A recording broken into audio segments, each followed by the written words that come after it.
Japanese song lyrics in English to showcase how small nuances can be made as an artistic choice. A little about me. I have lived for 12 years in Japan, currently ongoing, 7 years in the US, and a year and a half in Venezuela, where I was born. And a little known fact about me is that I absolutely love the band Mrs. Green Apple, which is the artist in question today. In particular, I'll be focusing on the person who writes, produces, and sings the songs, Motoki Omori. The song I will show you all today is from his solo career outside of the band, and it is called Memento Mori. Alright, let's start the analysis from the song title. Memento Mori is a Latin phrase meaning remember death. So we can imagine that the song will be talking about the notion of death as a human experience. Let's look at the first verse. The day I'll leave shall come, I know, but I wonder what it's like. Maybe I fear it, but I don't really understand it yet.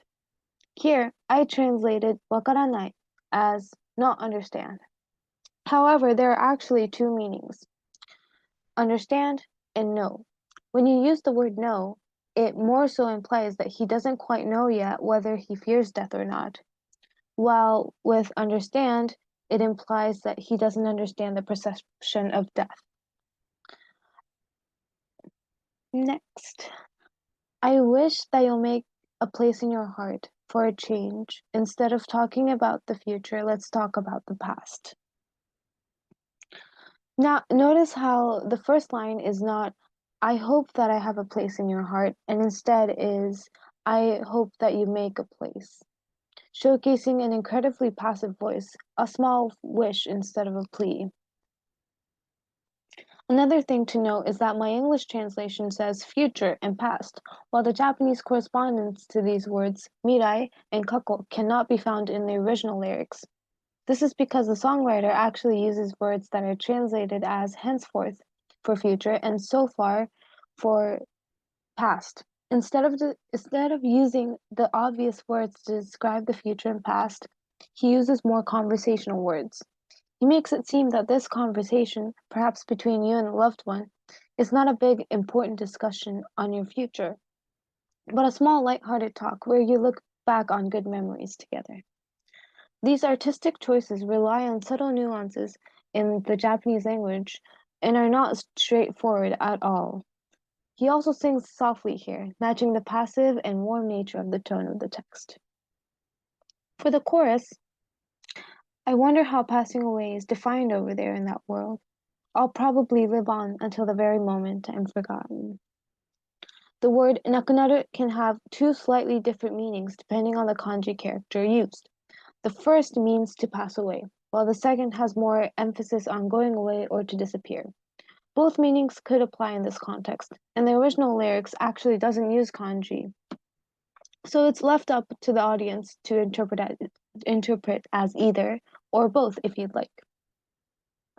Maybe some of you have noticed from either the background or the notion of being forgotten, meaning death, here, as an important idea in the Day of the Dead, Dia de los Muertos.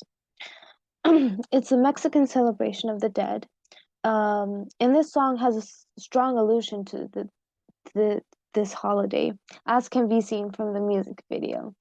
Here, I just want to make an observation on the similarities of the Japanese Obon and Mexico's Dia de los Muertos. Both are holidays for the Day of the Dead, and while the Japanese culture is more like a quiet time allotted to remember our ancestors and Mexico's counterpart being more of a celebration, both have the belief that during the time of the holidays, the dead can cross over into the living world and visit us.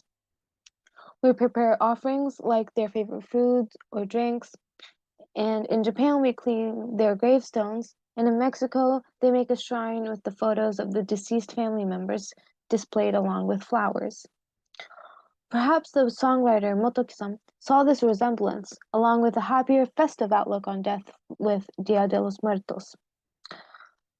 The final chorus says, one day I'll leave everything behind, but I can be happy for why I was here, so it's no big deal at all. He wraps up by talking about his own death not being something sorrowful. Again, we have a word, oiteiku, that can mean differently depending on the kanji character used. The first is a traditional common way of saying leaving behind. where the underlined portion means to go, whereas the underlined portion of the second one means to pass away. The second way is not common at all and is absolutely an artistic choice made by Motoki-san to say to leave behind. Another thing to note here is the word umareta, which means to be born. I translate it as to live or was here, to match the nuance and the lack of straightforwardness of the song as a whole. The last phrase of the song actually refers to his last moment. My last is no big deal at all, restating the message in the previous chorus. I've omitted some areas where the lyric talks about how he learns loneliness from losing someone. But we see here that the song ends on a positive note regarding death, which I believe is the main message Motoki-san wanted to send with the song. Thank you for listening. I used images from the animation from the music video as the background of my presentation slides. And here I have a QR code for the song for anyone who is interested.